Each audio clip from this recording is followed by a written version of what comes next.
So hello guys, so the topic today is about regenerative Rankine cycle or engine guys. So dito naman guys isosolve natin is yung double open feed water. Dalawa na yung open feed water niya guys. So ito yung mga formulas. Pakitignan na lang, panoorin mo na yung part 1 ng regenerative para malaman kung paano gamitin o paano makakuha ng formula using this TS diagram. So panoorin nyo muna yung part 1, nasa description yun guys. So panood na lang. So, yun lang guys. So, for this time guys, ito yung mga formulas. So, hindi na natin i-intro yung formulas dahil naturo na sa part 1. So, dito rekta na sa problem solving.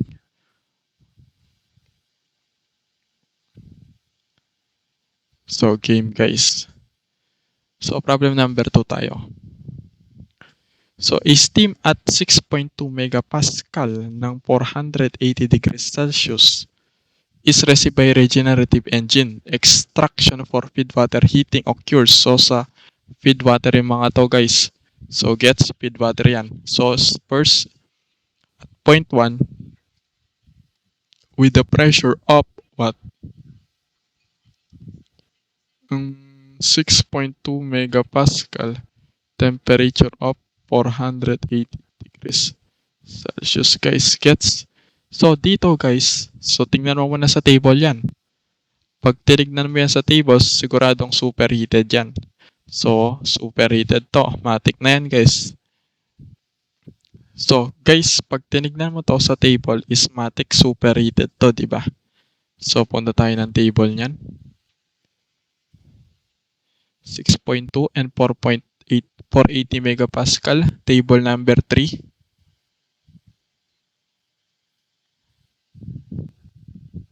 Six point 6.2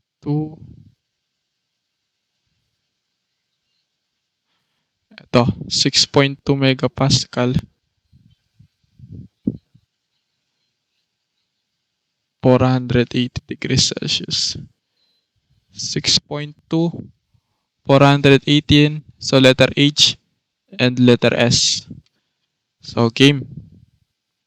So susulat mo lang yan dito guys. So H1 S1. So H1 is what? 3371.8. S1 is 6.7999. So pakilagyan na lang ng units. So game, 0.2 tayo. So ganito yan mangyayari guys. So eto yan. Constant pressure yan. Bababa yan dito. So first, 1. Superheated. Kaya nasa superheated region siya. Gets, ito yung subcooled region. So dito ay superheated region guys. Gets, so yun yung 0.1. So 0.2 tayo.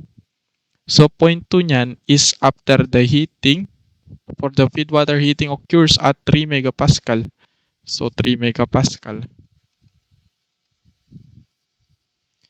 And again at 1.4 megapascal. So mamaya na yun. So 0.2 muna tayo, 3 megapascal. Since straight line to guys, di ba? Ito mismo. Straight line yan, di ba? Ibig sabihin yan, constant entropy. Sa madaling salita, S1 equals sa S2 is equals sa S3 equals sa S4. Bakit S4? Mamaya makikita nyo guys. So first, ito yung tinatawag nating open feed water. Ito yung line na to. Oh, wait lang no.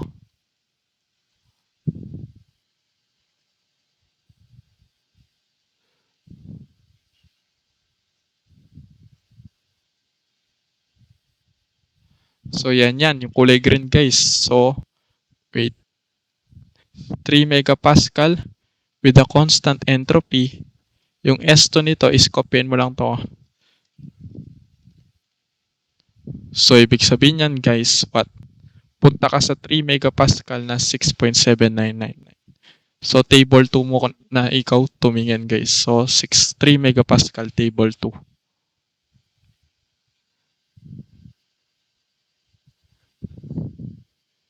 Three megapascal.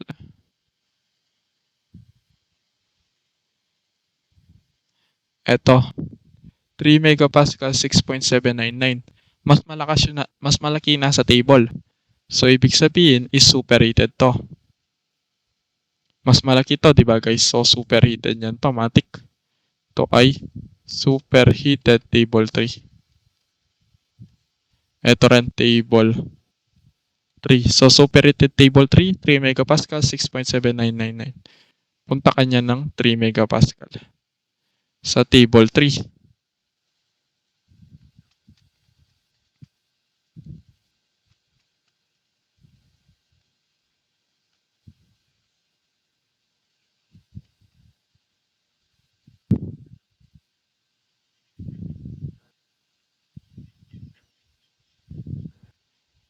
To, 3 megapascal ng what?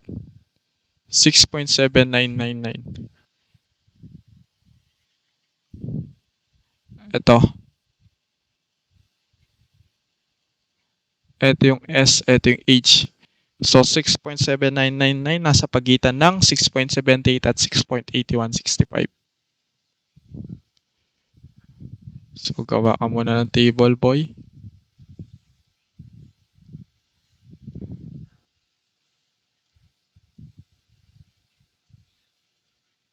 H tas S.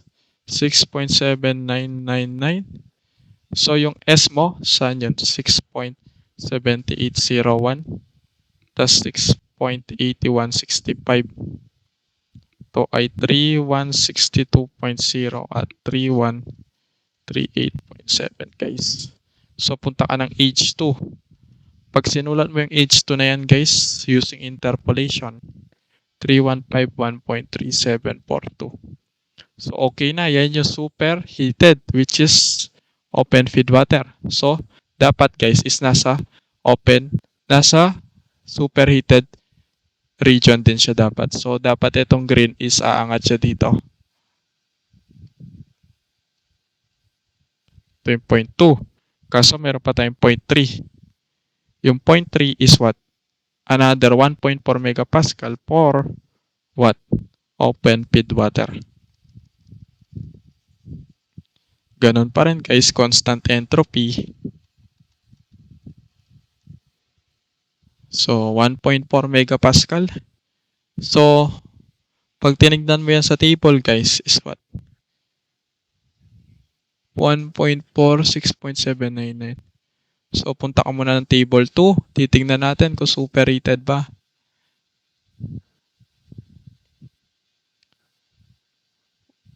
$1.4, no? Ito, 1.4. Ay, sorry. Ito pala, 1.4, 6.799. So, mas malaki yung 6.799. So, ibig sabihin, superheated to.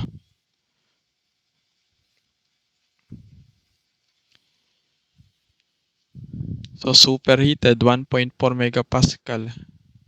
6.799, no?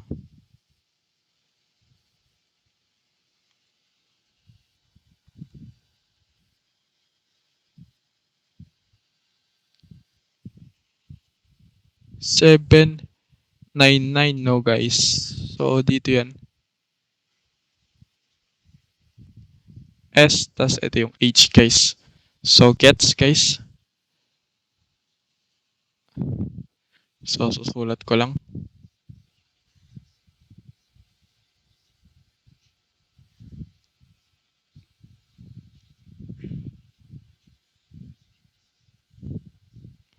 $6.7999.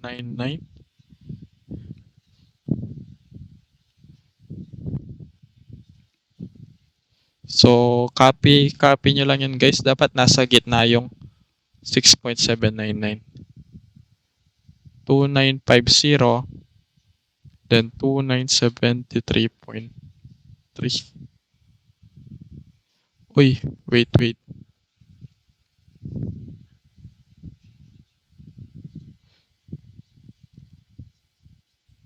And then yung H3 is equals to what? 0.4111. So, gets guys. So, next is what? Punta na tayo ng table number 4. So, superheated yun 0.3, di ba?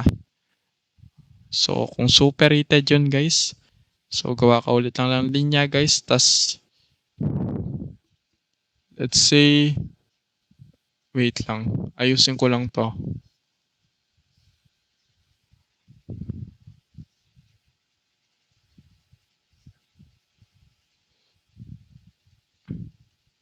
Ito.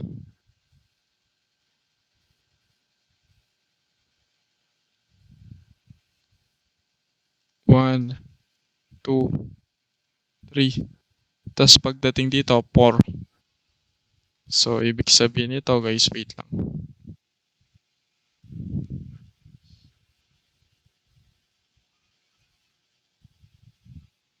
So, sana naintindihan nyo, guys.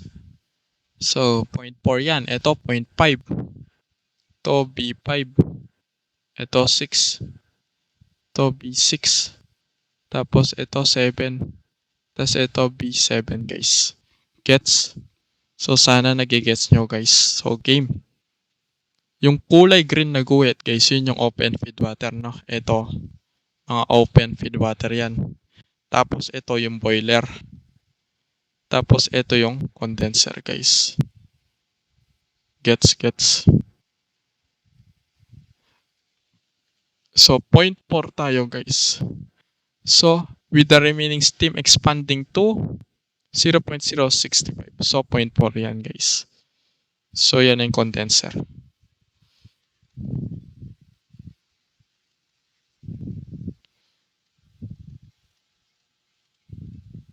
So, 6.7999, guys. So, first, punta muna tayo ng table number 2, 0.065.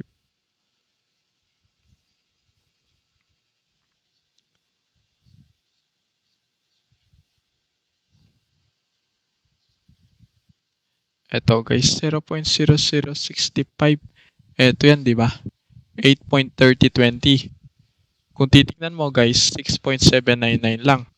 Ibig sabihin, mas malaki nandun sa table, di ba? Mas malaki to. 6.7999 is less than to the 8.3020. So, ibig sabihin, mas malaki to. Mas malaki yan. Kapag mas malaki yan, guys, ibig sabihin, doon ka magbe-base. So, anong gagawin natin? Wait lang, nasa yung pamura dito.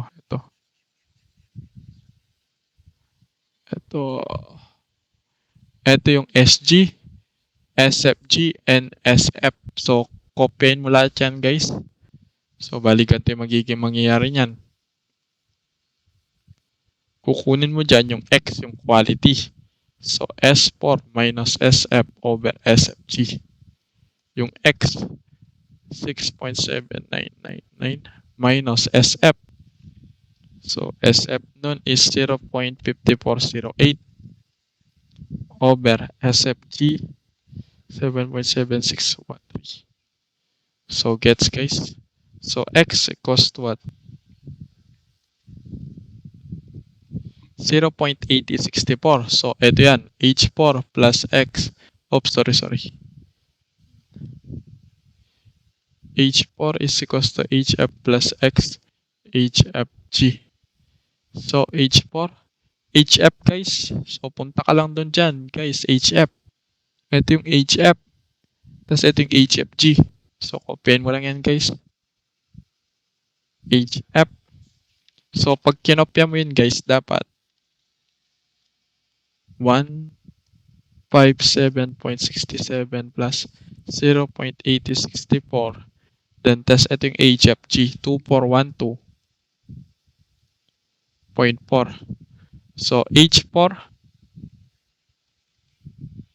is 2103.0294. Yan, guys, H4 yan, H4.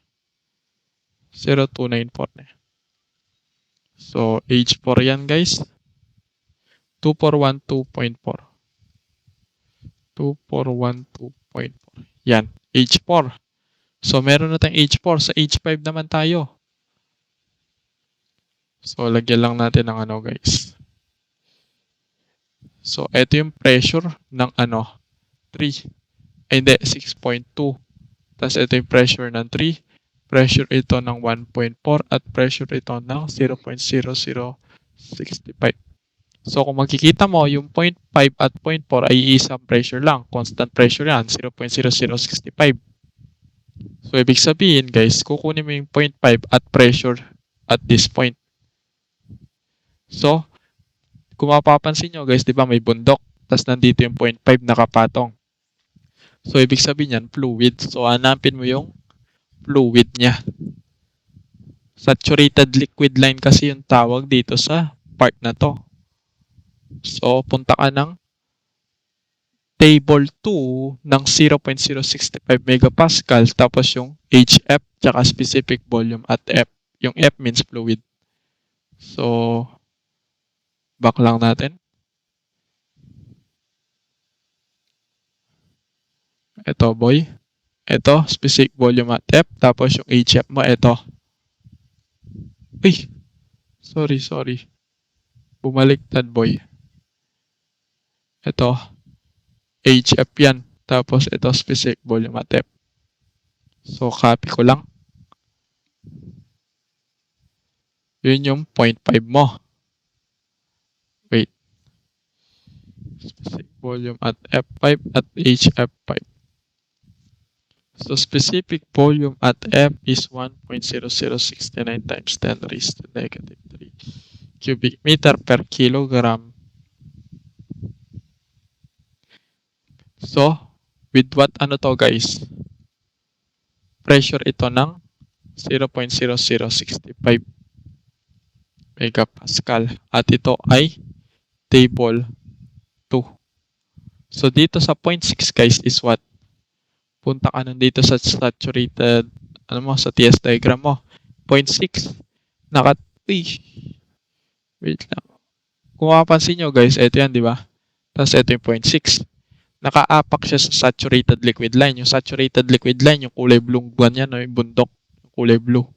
So, ibig sabihin yan guys, is what?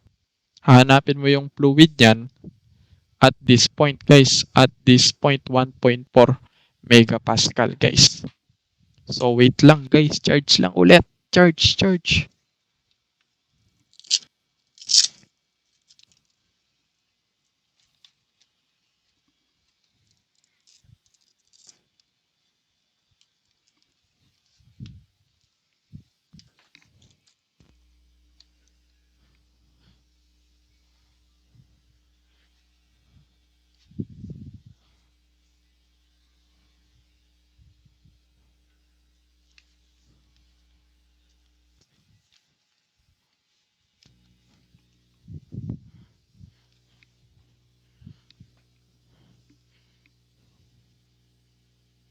So, game guys. So, at 1.4 megapascal guys. Sana tayo? O, game. 1.4 megapascal guys. Hanapin natin yung 0.6 using 1.4 megapascal.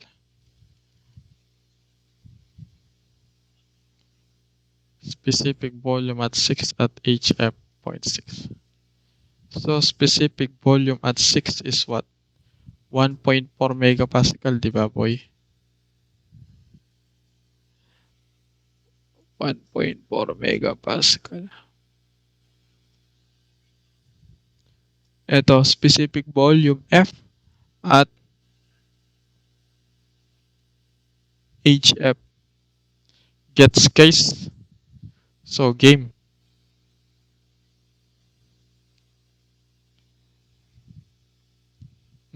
Specific volume at 6, 1.1489. And then 830.30 guys. So, gets guys, gets. So, sa 0.7 boy. Ito, 0.7 boy. Ay, sorry. 0.7 mo, sa pressure 3 ka titingin nun sa 0.7. So, pressure 3. Pressure 3 at 0.7. So, wait. Pressure 3 tayo titingin guys. So, Specific volume at F and H naman yun.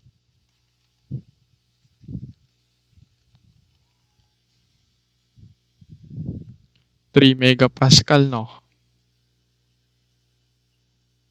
Ito, 3 megapascal. Specific volume at F at HF. So, gets. So, specific volume at 7 is 1.2165 times 10 raised to negative 3 yun, boy. Tapos, 1,008.42 kilojoule per kilogram, cubic meter per kilogram. So, meron na tayong lahat ng points, guys. So, rekta na tayo dito sa question. So, a throttle flow of 54. So, ayan mo muna yun, guys. That's the mass flow rate. The hourly quantities of steam extracted. So, pag sinabing extracted, ganito yan, no?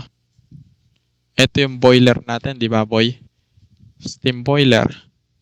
Tapos, meron tayong dalawa dyan. That is the turbine. Condenser, boy. Wait, lakyan natin.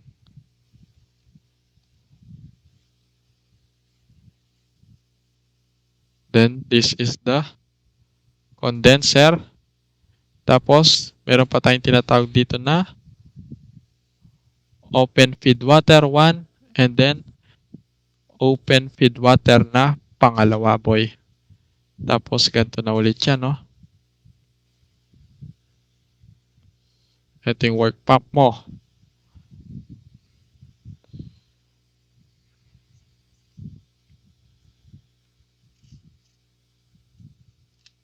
Wait lang.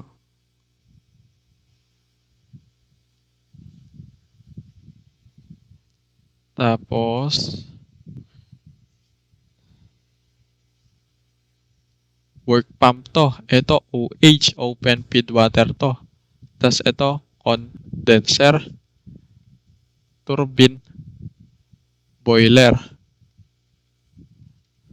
So, ito yung mass of extracted. Ayan, no? Sinabi sa problem, the hourly quantities of steam extracted.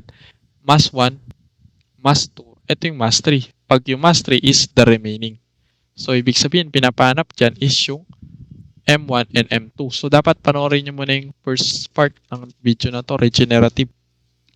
So, gets, guys. So, panoorin mo na yung part 1 para mas maintindihan nyo. So, mass extracted, M1 and M2 yun, guys. So, meron na tayong derivation ng M1 at M2 dito, guys. So, panoorin yung part 1, guys, para mas lalo nyo maintindihan. So, game. So, kukuha muna tayo ng M1. So, ito yung M1, boy. Oops, sorry. Mass 1. So, sa mass 1, H7 minus H6, H2 minus H6. So, M1 is equals to 1,008.42 minus 830.30 all over 3151.3742 minus 830.30. So, yung anong mass 1 natin nun, guys? 0.0767. Kaso sa problem, may binanggit na mass flow rate, guys. Ito, 54,500. Ita-times mo lang yun dito, guys.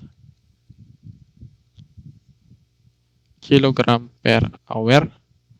Pag tinimes mo yan dyan, ang mass 1 is equals to what? 180.15. Gets, guys? So, wait lang. Double check ko sa calcio ko. 0.067 times 54,500. So, goods. So, the mass 1 is for 180. So, sa mass 2,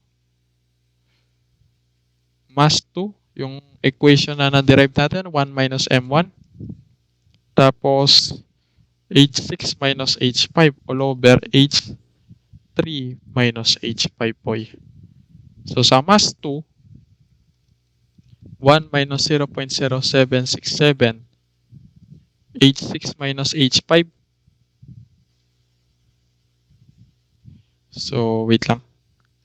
830.30 minus 157.67, 157.67 minus dito ng 2955.411.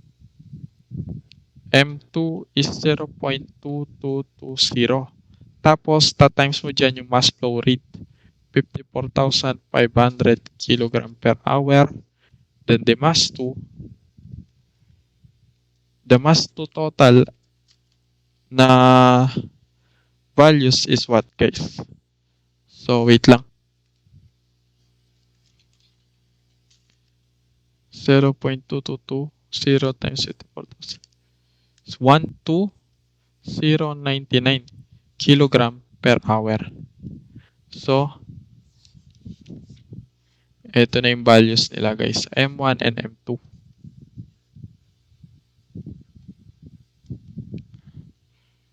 Kasi sabi sa problem, boy, the hourly of quantities that steam extracted. So, the hourly, guys. So, gets naman yun. So, next is yung letter B, boy. The turbine work in kilowatts. Turbine work. Ano ba yung formula ng work of the turbine? So, meron na tayong formula ng work of the turbine.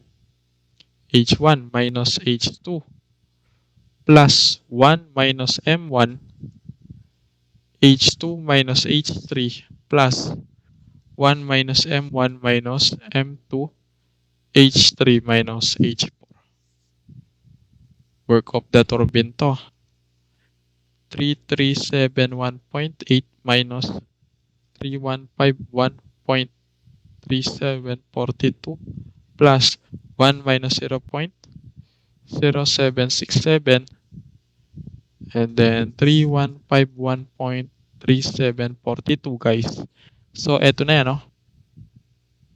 1, eto yan, 1. Tapos minus M1. M1, dito na tayo, then dito. Minus 2955.4111 plus 1 minus 0.0767 minus 0.2220.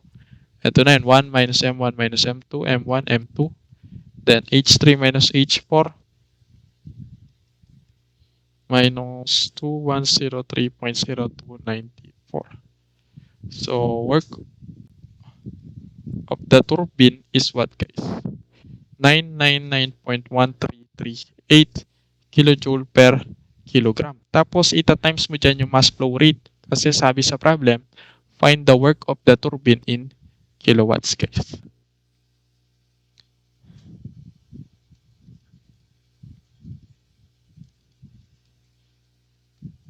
Kilojoule per kilogram to. So, cancel to. Cancel. Kaso yung hour, gawin nating seconds. So, cancel, cancel. Kilojoule per seconds is equals to kilowatts. So, the answer in kilowatts is what? 1512.7756 kilowatts, guys. So, gets, guys. So, patapos namin. So, engine. Efficiency of the engine. The thermal efficiency for the engine. Wait lang. Thermal efficiency. So, engine to. Kasi dito, for an ideal, mamaya naman to. So, engine muna yung hanapin natin, guys. Ayan o, regenerative engine. So, ibig sabihin sa efficiency ng letter C, guys. Ito. Is thermal efficiency for the engine. Pag engine, work of the turbine over energy chargeable. Work of the turbine all over energy chargeable. Work of the turbine, meron na tayo. Ano yung EC, guys? EC formula is what? Ito. EC formula is just a heat added kaso wala siyang work pump. So, eto yan. H1 minus H7.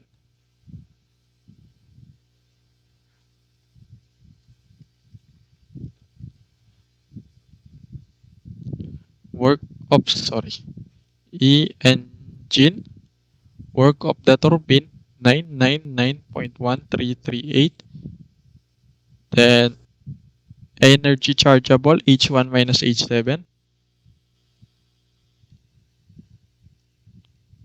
So, kilojoule per kilogram to. Kilojoule per kilogram. Cancel lang yan. So, engine efficiency, 0.4228.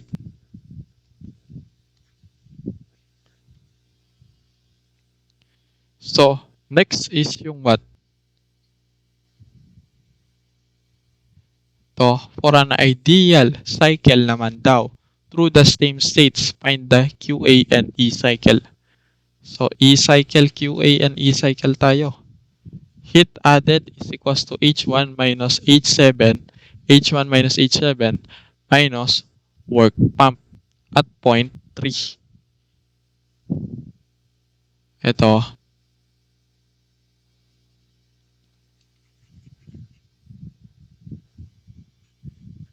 So, gets guys? So, ganito yung ginawa ko. H1 minus HB7, which is HB7, ano yan, dinerive ko siya sa work pump 3. Ano ba yung work pump 3? Ito. Tapos ito yung work pump 2. Tapos yung work pump 1.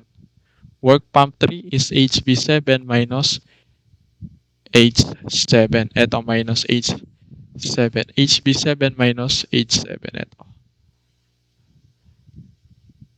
Tapos, tinranspose ko lang to dito. Kaya naging HB7 is equals to work pump 3 plus H7 guys.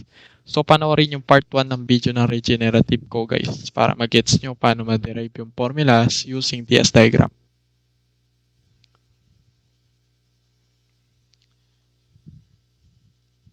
Heat added. H1 natin guys, 3371.8 minus H7, 1008.42. May work pump 3 na ba tayo? Wala pa. Saan tayo kukuha ng work pump 3? So, using this formula guys, approximate pump work guys. So, tingnan natin yung point 3 no. So, ito yung work pump 3. Work pump 2, work pump 1. Gets? Wait lang. Gets na ba yun guys? Work pump 3 to. Kung yan yung work pump 3 boy, so ito yung gagamitin nating specific volume at 7, pressure higher 6.2 minus pressure lower minus 3. So punta ka lang dito boy. So specific volume at what? So, sa work pump 3, anong gagamitin nating specific volume doon? Is 7. Bakit 7?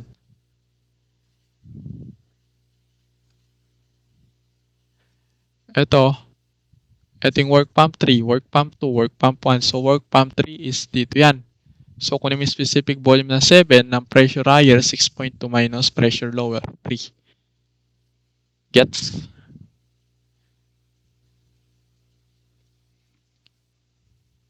Wait lang.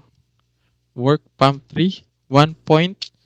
So, sa work pump 3, 1.21, 65 times 10 raised to negative 3 ng pressure higher minus lower megapascal times 1 megapascal 10 raised to 6 pascal times 10 raised to 3 pascal 1 kilopascal 1 kilopascal 1 kilonewton per meter squared. So, cancel that. Yan. So, ito ay cubic meter per kilogram. So, naiwan is kilojoule per kilogram. So, 3.8928.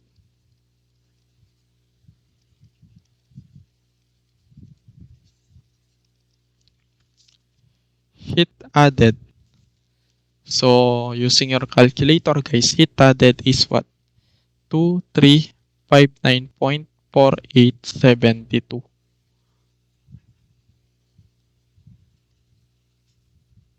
2359.4872 guys. Kilojoule per kilogram. Heat added yan. So, last yung tinatanong is efficiency of the cycle. Work net all over QA. So sa work net is work turbine minus work pump. Summation ng work pump all over heat added. So summation of work pump, wala pa tayo. Saan tayo kukuha niyan guys? So punta ka lang sa table.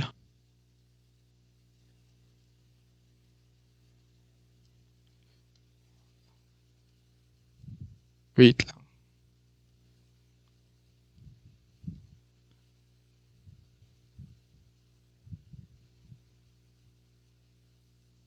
Uy.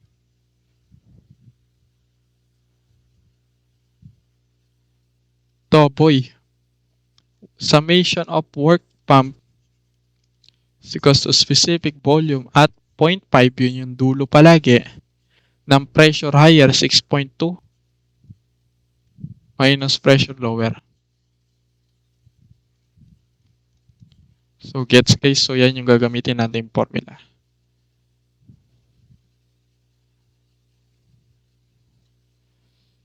So summation ng work pump boy, specific volume at what?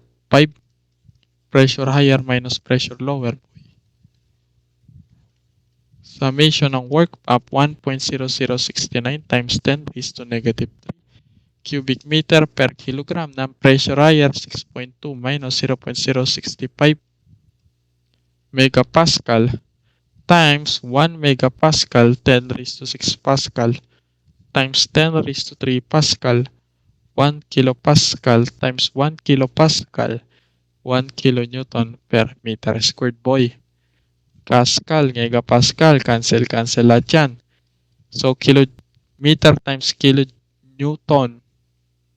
Kilonewton times meter is kilojoule per kilogram.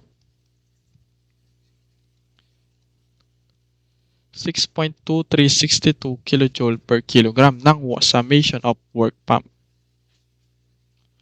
So, ang work of the turbine na nakuha natin kanina is 1338 yun, di ba guys? 1338. Oops, 999.1338.